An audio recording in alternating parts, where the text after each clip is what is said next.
Okay, okay. Right, Ashley is going to show you Forex today, including M2. There's quite a lot of Forex activity at the moment and possible setups, whilst we have the chaos in the stock market. I am going to go through what I think is going on at the moment, and I actually bought some stuff yesterday in stocks, which you might think I'm even dafter than ever.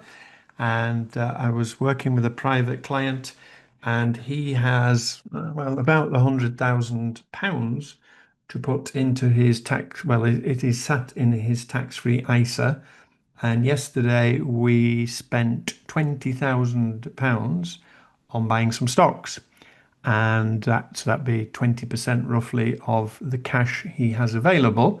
And the thinking being that I think that this could get worse before it gets better, but all it takes is NVIDIA to come out really good today, and the jobs NFP to come out better than expected tomorrow, and we could see a rally. So the thinking is, if you're completely new and just starting, well, there's two options here: is stick a tin hat on and get under your bed and wait for it all to rinse out. Or if you think that you're scared that you might miss it, because as ever, fear and greed rule all the markets. So you get people who 3 months ago were crying in the beer, said, "I wish I'd bought Bitcoin," and it's 124, and then by today they're kind of saying, "Oh crap, I'm sorry I bought it." So those who were regretting missing it 3 months ago, well, it's cheap today. So do you feel lucky, punk, or not?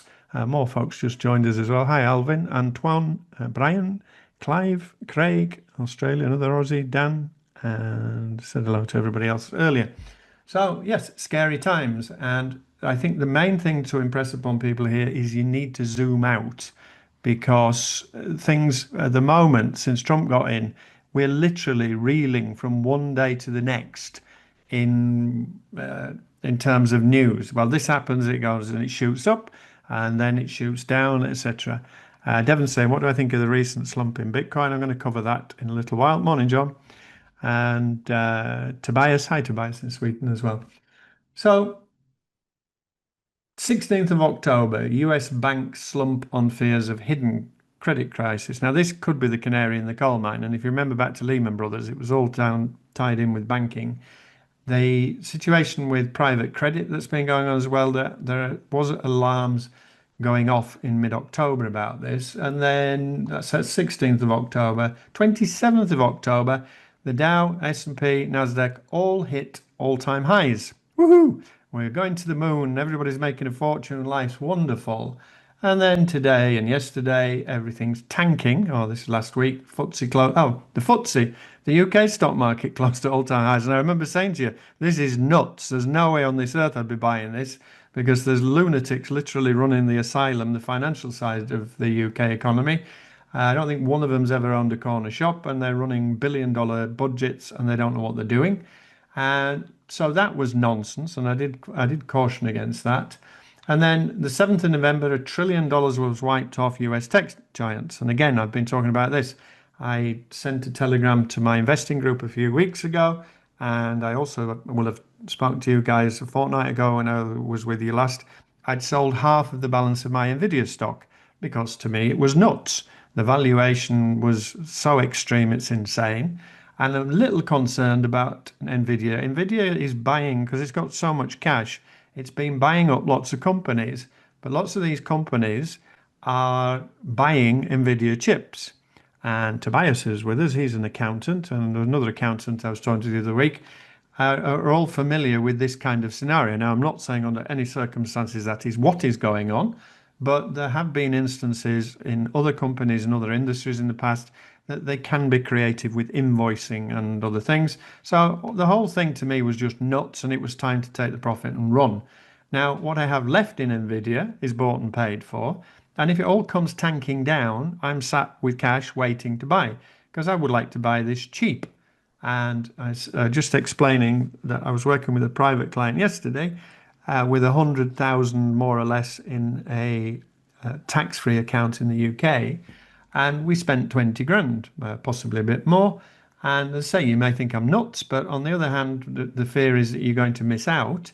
And as I was explaining to him, is at the moment a lot of the things, well, anything that we've bought has to have the potential to make at least 25%. Some of the stocks we bought were 180% more expensive 3 weeks ago. And this is the main thing I think you need to take into account with what's going on at the minute. You need to zoom out and step back because this is all so silly. This is just a roller coaster ride. And today, the UK and Asian stock markets are plummeting, and stocks plunge amid US recession fears. So all of that's going on. And again, these are the two idiots in charge of the UK government and the money. They don't know what they're doing. So they've now done a U-turn on what they were going to do. There's a budget chaos, tax chaos comes in, I think, the 26th of November, which is not going to be good for the UK economy.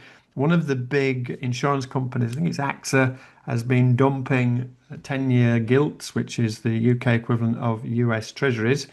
And who would want to lend money to these clowns? And then with other things going on. So this was on the 15th, a couple of days ago, 3 days ago, all the major funds had significantly cut their tech holdings. So if you hadn't cut your tech holdings in the last few weeks, then you were slow. And this thing where one of my private clients, Phil, is not with us today, but he was very much old school, just buy and hold for the long term. And I've mentioned this many times before. But at the end of the day, when you could see the writing on the wall, a big, massive clue was Warren Buffett. What's Warren Buffett been doing that I've shared with you for a year now? What's Warren Buffett currently doing as far as all of this goes on while I have a sip of my tea?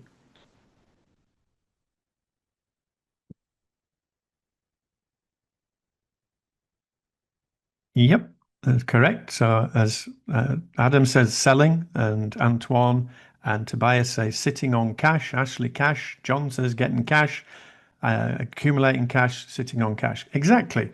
Because when the sales are on and when blood's in the street is when people like Buffett and the more experienced investors will be ready to buy. Will they be buying in at the minute? Probably not. But here, this is another article, how to prepare. But the bottom line is, I think they sat on $382 billion now and talked about this a couple of weeks ago. Clearly, he thinks that there's a crash going to come, and we've all felt that for some time. Now, the big event, I say, we are lurching from literally one day to the next.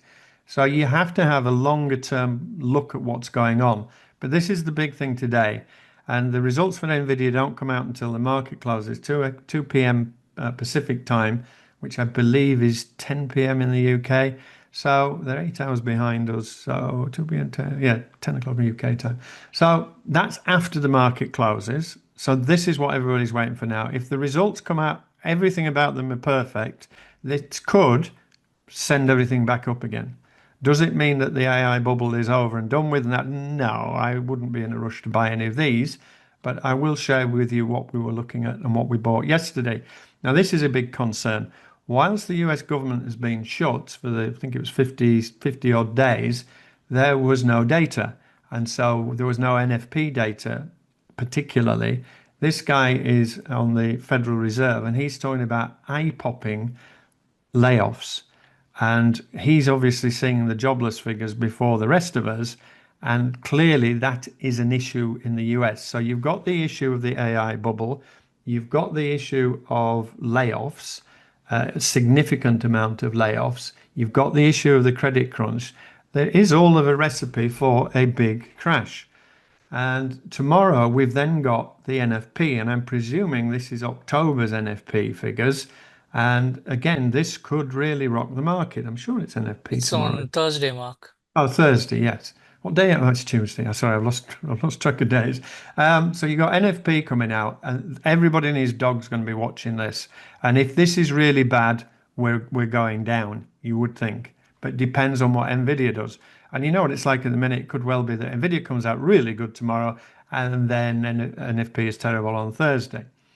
And then this is an interesting list. So the concept I was talking last week about automation and robots and jobs, but also pointing out that a lot of the big job layoffs that are going on at the minute, for example, particularly with Amazon, a lot of it is middle management. It's not the lower end of the market. It's actually middle, and this is where I think AI is coming into its own. And as this article from Fortune says, and this was dated, what date was this? October 29th, that the jobs that were going at Amazon, a lot of them are coming from middle management. And again, there's somebody with us this morning who works for the government in their country, and they can see what's going on now is that more and more jobs will be going with AI. In the UK, it appears to be going the other way, that they're taking more and more federal workers on, but that is the management level that is going. And these are the people, if you're still of a mind, or you've got kids that are of a mind to go to university and take on a shed load of debt, they really need to rethink what they're going to do and think through what jobs they're going to do at the end. I was reading a report at the weekend in the UK, the amount of graduates, and I think it's lawyers and accountants coming out of university with good degrees and $100,000 of debt. You could earn as much money almost as a barista in a coffee shop. So the world is changing. The world is changing rapidly. And then you look at robots and robotics around the world. The global demand has gone up, has doubled over the last 10 years. China, I saw a graph the other day, I couldn't find it this morning. China's use of robots, I think, is nearly 1 million now. And compared to, I think the US is about 25% of that figure. And China seems to have more advanced robots, and they've got an aging population like most of the West as well, and they're going full on for it. And then Amazon. So this is one of the things I shared a thing on my Twitter 18 months ago showing these robots racing around the floor in Amazon factories. And Amazon now has more than 1 million robots that, as I said, that can sort and lift and carry packages. And this is a video from Bloomberg, and they're talking about robots close to outnumbering humans in Amazon warehouses. And then what they're talking about is whether or not that means that there's more and more jobs to go, which was kind of what I was thinking. And yes, a lot of physical labor jobs have gone, but Amazon claim they've spent 1.2 billion on free education. Again, if your kids are thinking of going to university and coming out with 100,000 debt, Amazon have an education program that is free for their workforce. They spent 1.2 billion on education, and it's basically teaching people how to control the robots. Seems to be the pattern of it. So once again, thinking of things that are practical. And one of the things that came across in this video, which I hadn't really thought of either, what they're saying is you can't take all the humans out of the equation, because if you have a fully automated system with no human hands in there and something breaks, the whole lot stops. So there will still be a need for humans.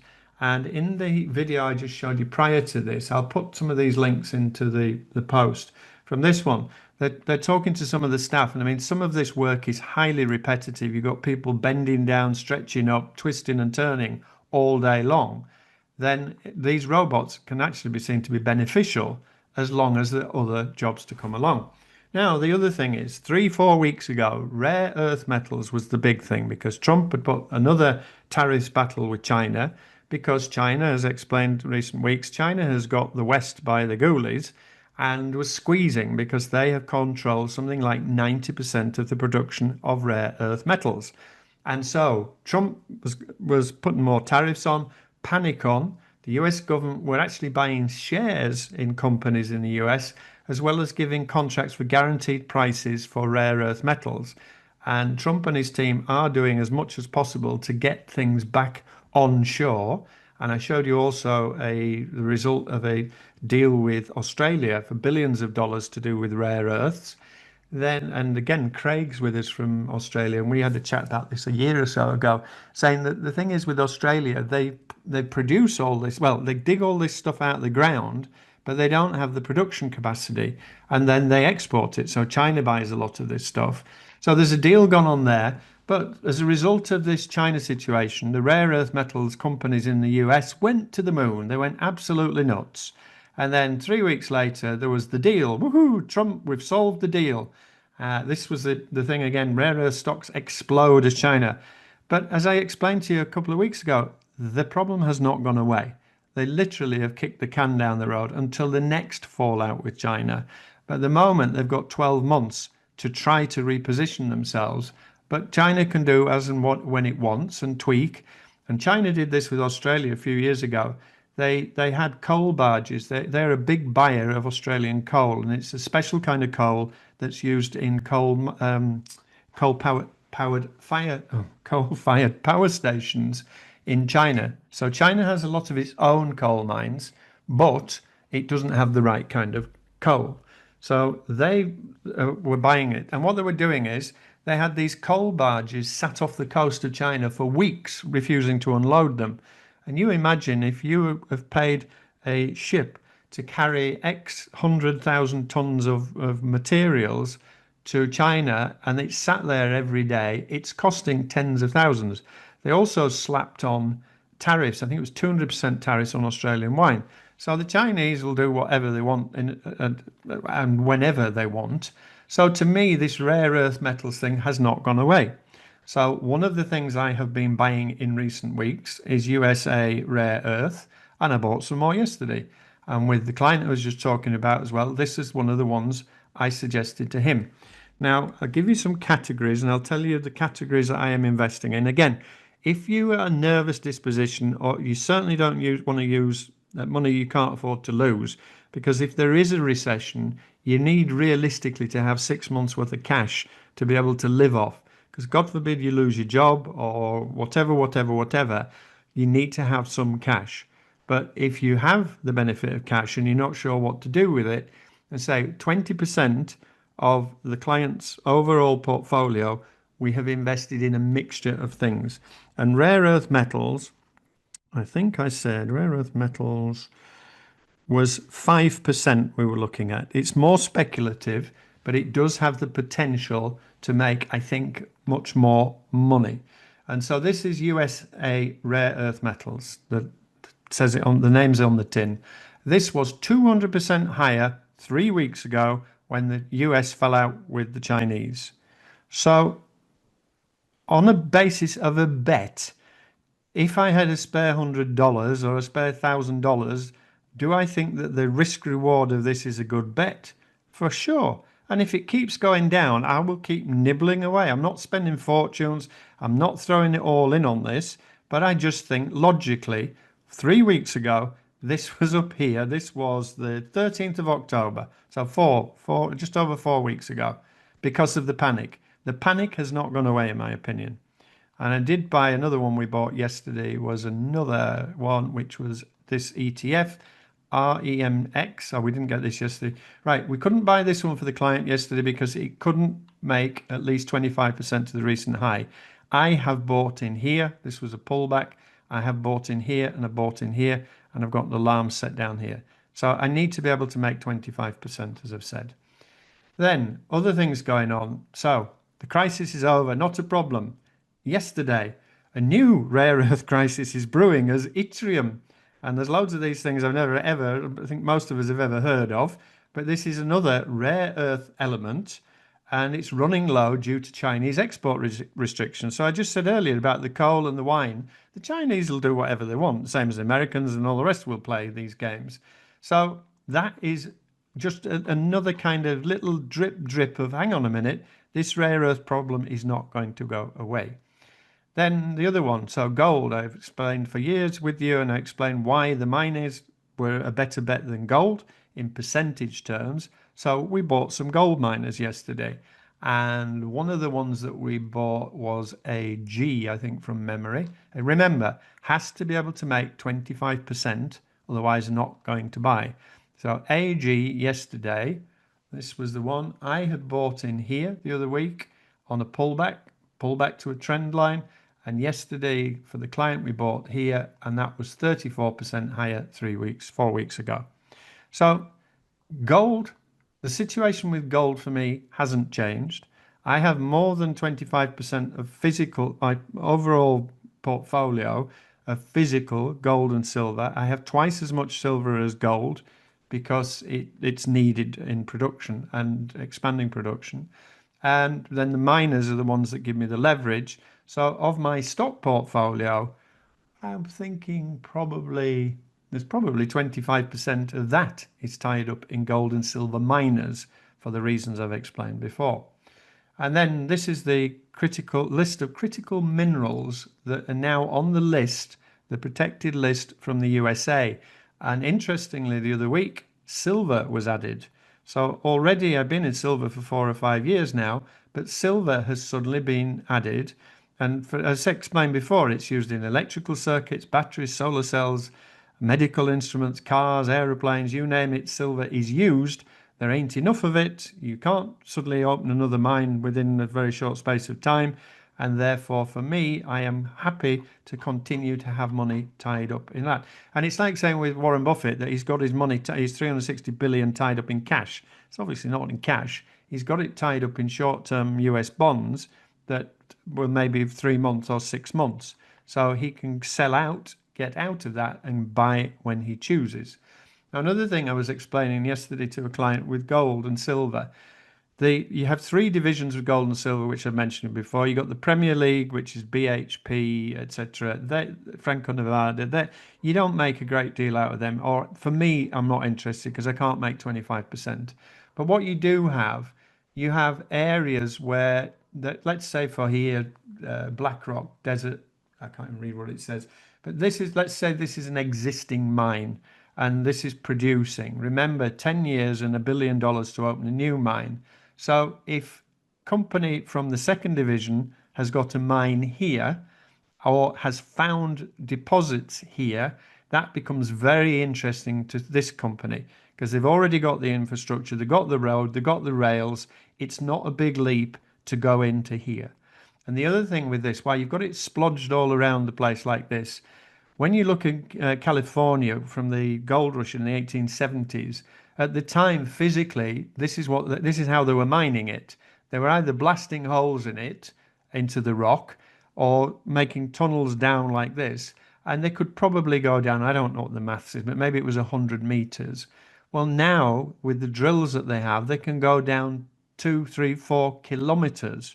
So suddenly, this may have been an exhausted gold field 100 and odd years ago. Well, now with the new technology, they can go in and drill down and they can get in further. Now, the third division in gold mining are the speculators.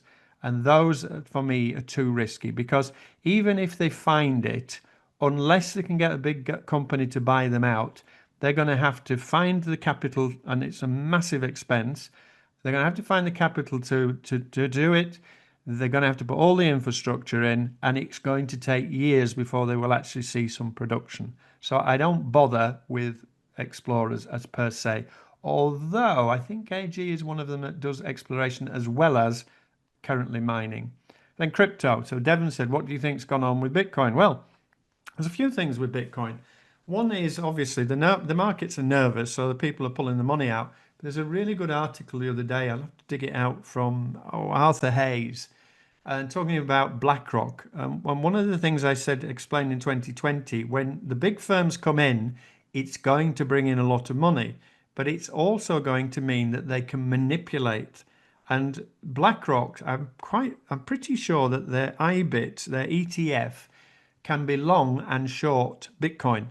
So if they are holding Bitcoin and shorting against it, they're on a winner, aren't they? They can make a serious amount of money, and then when they force the price down, then they can snap it up cheap again and go back, and they can carry on doing this for months.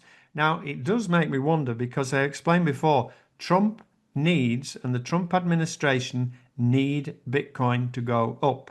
Can anybody remember what I explained? Why does the American government now need crypto to be going up?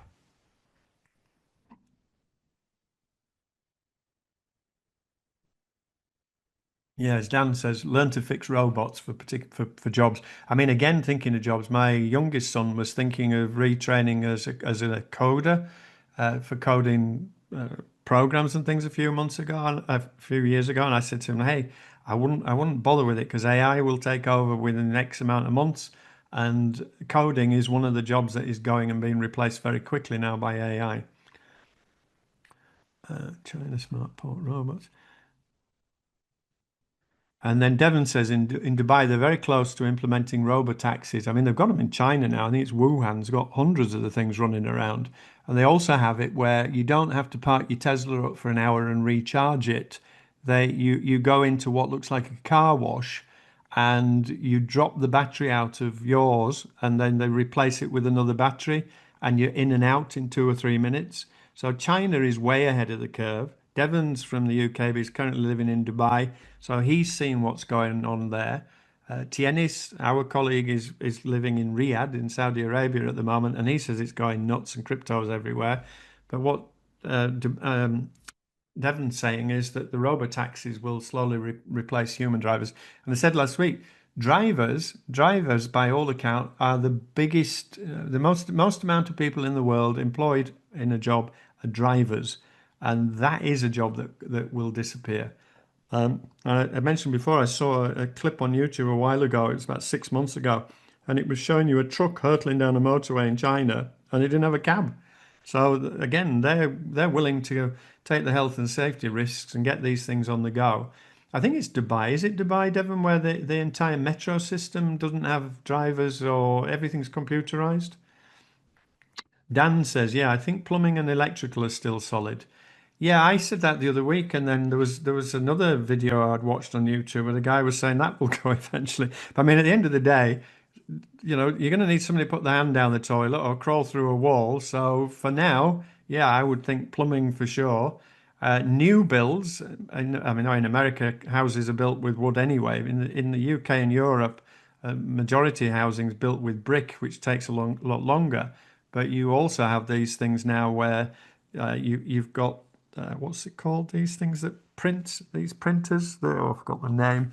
You can actually build a house with a, what's the word? Thingy printer. 3D printer. That's the one. What's it? Say it again. 3D printer. 3D printer.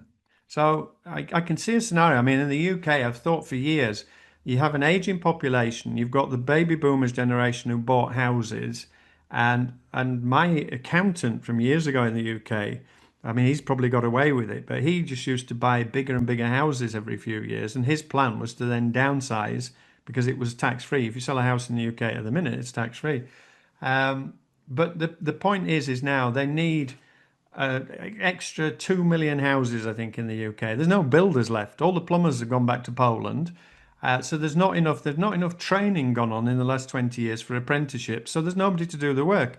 And a lot of the workforce on building sites apparently now are at age 50 plus.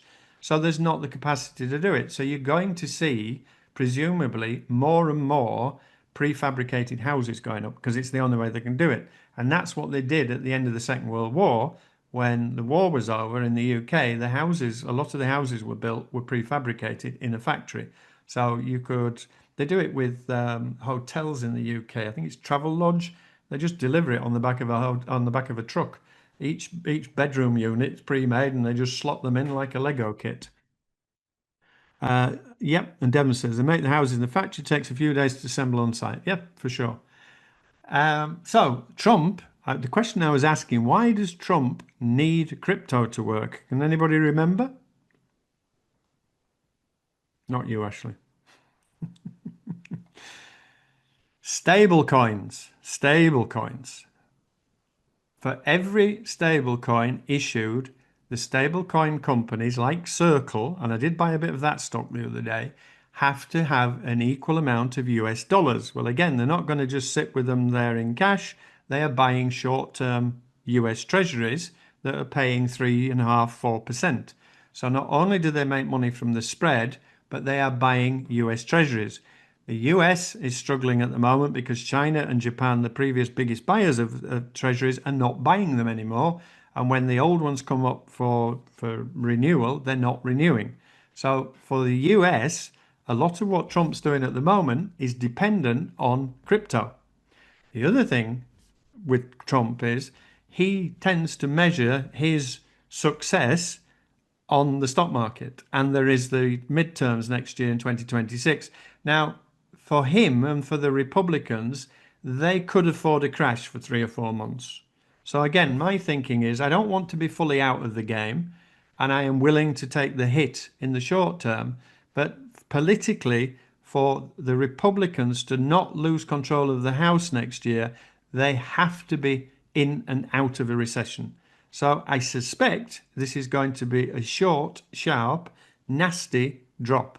And I showed you a graph last week where we had basically, you had a pattern, and I can't find the thing now. Here we go, pen.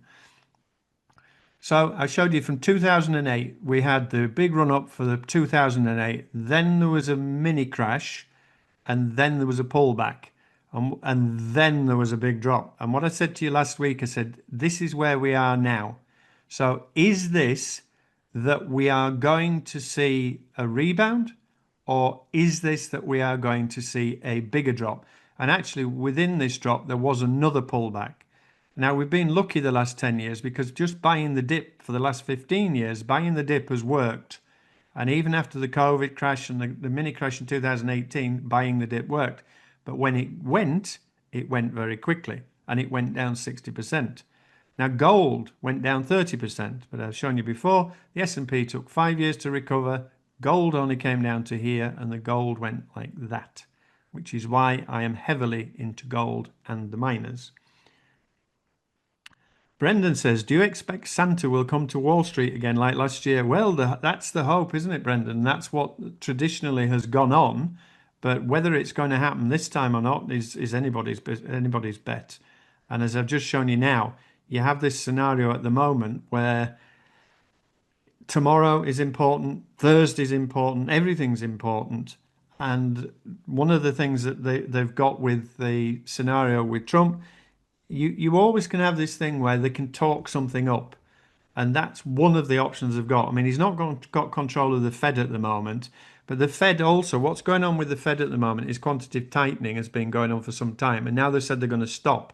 So the flip side of that is to go back to quantitative easing, which is printing lots of money again, because they don't care about the debt, because none of the political parties have bothered about the debt for the last 20 odd years. Then that will mean an influx of cash, which should go into crypto and to the stock market, and we see another boom. And the final thing on this, I spoke in a podcast about 6 months ago with a Canadian guy, and I was saying, look, one of the things with these tariffs, I could see a scenario where Trump in the future will say to the American public, look, this money that we've accumulated, you are going to benefit from it. And in the podcast at the time, I said, hey, he might give $5,000 to every taxpayer. And the other week he came out and started talking about giving $2,000 to every taxpayer. So there's lots of machinations and things that it can do along the way. The main moral of the story for today is just zoom out a little bit. I've just shown you how 1 week we've got the all-time high, woohoo, and now we've got major lows. The UK and the Eurozone are in as bad a state. Everything ultimately goes back to the US dollar. And then another thing I've been nibbling away at of late is electricity providers and infrastructure companies. There's been this massive push for electric cars. All these AI cloud computing factories that they're building need massive amounts of electricity. There's not enough of it. The infrastructure is not strong enough and not big enough. I think potentially that there's money to be made there. I also bought some more uranium the other day and uranium infrastructure. But all of these that I've been buying in the last few days, gold and silver is a mid to long term play for me. The mining stocks the same, uranium the same. Crypto related, yes, we bought some Coinbase, some Mara, and some MicroStrategy. Highly risky at the minute, but MicroStrategy, Bitcoin at the minute is around 90 grand. It was at 124, so a 24% increase from where it is now if it rebounds now. MicroStrategy is 120% rebound potential, and if you can get it inside a tax-free wrapper in the States, in the UK, or wherever you live, if there's a tax-free wrapper you can get it in, maybe in the super fund in Australia, then it's one of those that might be worth a risk. Not financial advice, and at the moment, say a lot of people will think I'm crazy, but being a contrarian, this is how I do stuff. Electricity is the other one, and I did buy a bit more cannabis stock. There was the hemp rule, for some reason, was attached to the American government going back to work. They attached the banning of hemp. Hemp is not the same as cannabis, and it actually could be beneficial for the cannabis stock. So my MSOS dropped significantly on Friday night. I was out at a restaurant. I got a message and bought some more because it was cheap. And again, that's a bit more of a midterm play, but the rest of it is thinking a bit longer term. Uh, and now I've got the drawing on. I can't find the thing to get rid of it, Ashley. Where has it gone? Oh, it's there. All right, hang on. Otherwise, you're going to have that clear all drawings. Okay. Yeah. Right. I think that's it. There's anything else I want to show in here? Yeah, this is just Al Jazeera. It's just another article talking about the fact that China is going to dominate rare earths. And the significance is if you do a little bit of digging, you realize that they're needed for everything. And America factories couldn't function without it. The Navy, the Army couldn't function without it. It's a big issue, and I don't see it's going away, and therefore I was willing to take the risk. Uh, Natural gas, be careful, Devon. Devon's saying, what do you think about buying natural gas? Always in demand in Europe during this time of year. They, last year, the year before, I did look at it because technically it was a very good place to buy. And thank God I listened to a podcast by a Swedish guy who specializes in it. And he was explaining, I mean, now I think it's the UAE have done a deal with Europe anyway. But he was explaining that there was so much natural gas sat in the storage tanks. I think it was in Spain, and then it's connected throughout Europe.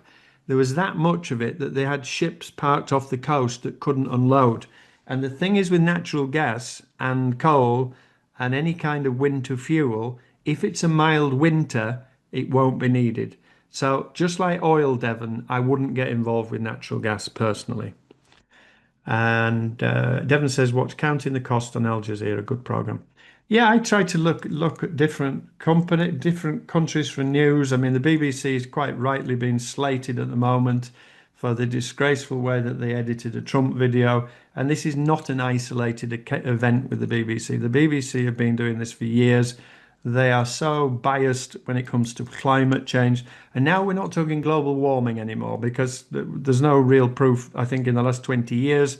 And suddenly we're now talking about climate change because when people are freezing to death and saying, what's this about the global warming? They're still fully on message with COVID. There's no questions as to whether those vaccinations did more harm than good. Everything that the BBC does basically in the last 10, 15 years has been on message. And so you need to look at other areas for news to try to get a more balanced opinion on what's going on, in my opinion. Righty-ho, I'm going over to Ashley now. He's going to go through with you for Forex, and I'm going to go out to a buffet lunch now. So I will be out of here. Ash, you need to turn it off when I've finished. When you're Oh, I finished. know. Let me know Um, how the buffet is. I never seen one in Portugal. It's not going to be good for my diet. And suddenly I realized from the looking at the participants, a load of you came in late. So I don't know if it was time zones changed or what. But anyway, good to see more people. Morning, Hilton. Righty ho. I will see you next time. Ashley's now going to go through with Forex. And I say, at the minute, stocks, it's a very dangerous game and you've got to decide whether it suits you or not. But the good thing is with the volatility, it is giving some options, choices with Forex. All right, good to see you all. I will enjoy the buffet, John. Thank you very much. And the recording of my bit will be in my blog in the morning. Catch you all later.